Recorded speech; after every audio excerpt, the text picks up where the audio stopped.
Welcome back to Copa America.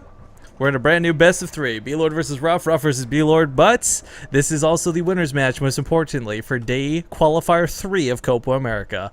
We've wrapped them all up today on this final day, and after this we got one more set, one more best of 3. But this determines group stages, this determines seeding, and spawning here in the top left corner of the map from IVD Gaming, your unconventional, your unorthodox player, Blue Terran Ruff. In the upper right, as the red Zerg, it is Blord. I guess there's some joke where Vanessa Tello is a model and he sees his ex-girlfriend or something. I really don't know the story behind it, but interesting dude. I remember getting to cast quite a few of his matches actually when we had the qualifier stages up last week. I was gonna ask before we went to the map intro, wasn't there someone who had like the clan tag Polt and like Polt's face as their decal? Yeah, but that was some day 4 qualifiers. I think. Oh wait, was this the one you weren't with me for day 3? No, you were there for day 3. It was day 2 you weren't there for, right? Yeah. So so the last series I would know nothing about. Every other ones I would know everything.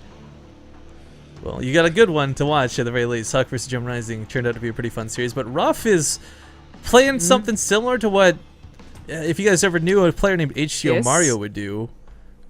This is pretty funny. He could very well not see this on this low ground.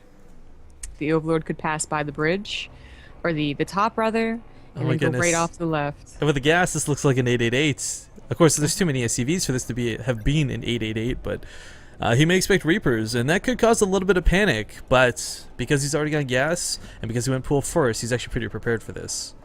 Well, the question is, does he think of anything, does he think anything of the no supply depot on the top? Is that just like, if you know anything about this build, is that what says, oh, it's that build? Like he puts it on the low ground? It's like where else would he put the supply depot and why? Oh, this is just so weird to see. This is, I mean, it's a full wall off at the bottom, so this kind of gives you a more secured natural. It's kind of it's kind of like being a Protoss. Like you wall off your natural first.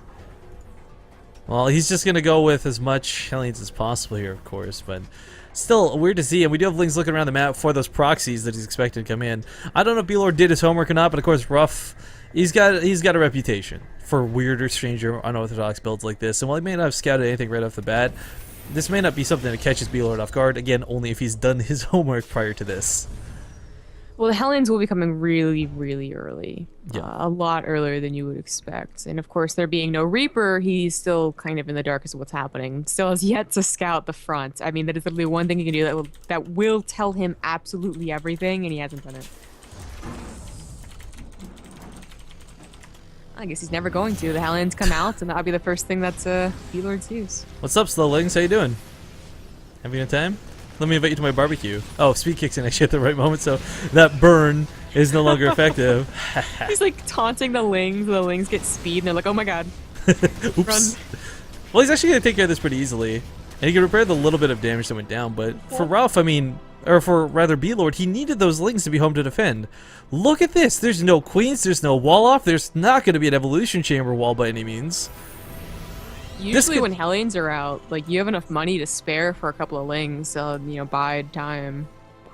You know, at least we can repair these up pretty quick. Command center safely coming down, and even though with a spine crawler coming down, this could be very problematic for Blord. If he didn't lose those Lings, like, I really feel it was wrong to chase 2 Hellions with those. If he had disengaged and came back with like 12 instead of 8, that might be different, but yeah. If you thought you could get them, but towards the end, of course, that was not going to happen. 6 Hellions are on the way, and more to come along with an armory, so if these don't do damage, a follow-up Hellbat push just might. The spine is just going to finish, but it is not protecting. No, he just walks past it.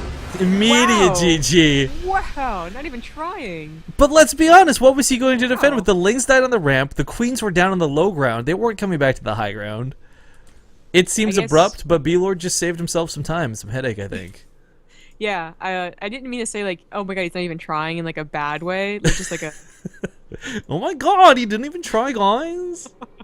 Yeah, not like that, but more just like, oh wow, he didn't think he had a chance.